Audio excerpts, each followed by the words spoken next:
Le Mali vient de prendre une décision qui secoue toute l'Afrique et même l'Europe, rompre toute coopération antiterroriste avec la France, et expulser 5 diplomates français à Bamako, mais que s'est-il réellement passé?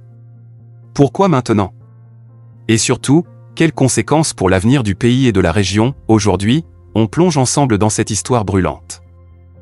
Depuis plus de 10 ans, le Mali est confronté à une menace terroriste grandissante. Des groupes armés affiliés à Al-Qaïda et à l'État islamique sèment la terreur dans le Sahel. Face à cette situation, la France est intervenue militairement en 2013 avec l'opération Serval, puis Barkhane.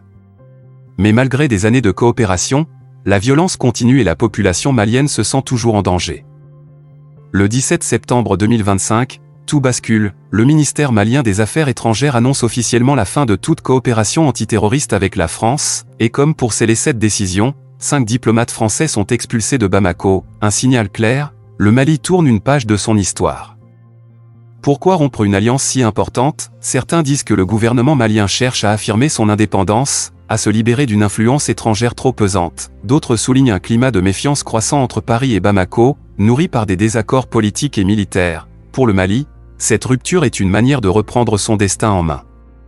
Mais derrière cette décision, une autre réalité se dessine, le Mali se rapproche d'autres partenaires, la Russie, mais aussi la Turquie et certains pays voisins. Ces nouvelles alliances pourraient remplacer la présence française. Mais une question se pose, ces nouveaux alliés seront-ils capables d'assurer la sécurité du Mali face à des groupes armés toujours plus puissants?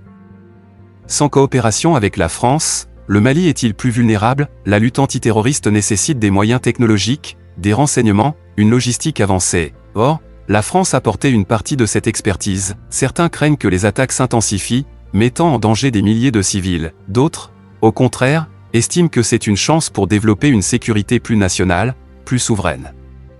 Du côté international, la surprise est énorme. En Europe, beaucoup s'inquiètent de voir un pays stratégique comme le Mali s'éloigner de ses partenaires traditionnels. En Afrique, certains applaudissent ce choix d'indépendance, d'autres redoutent une déstabilisation de toute la région du Sahel. Le Mali, désormais, est au centre de toutes les discussions diplomatiques. Cette rupture avec la France marque un tournant dans l'histoire récente du Mali. Est-ce un pas vers plus de liberté, plus d'indépendance? Ou un risque énorme face à la menace terroriste? Seul l'avenir nous le dira. Et toi, qu'en penses-tu? Est-ce une décision courageuse ou dangereuse? Dis-le moi en commentaire et abonne-toi pour suivre avec moi les histoires qui changent notre monde.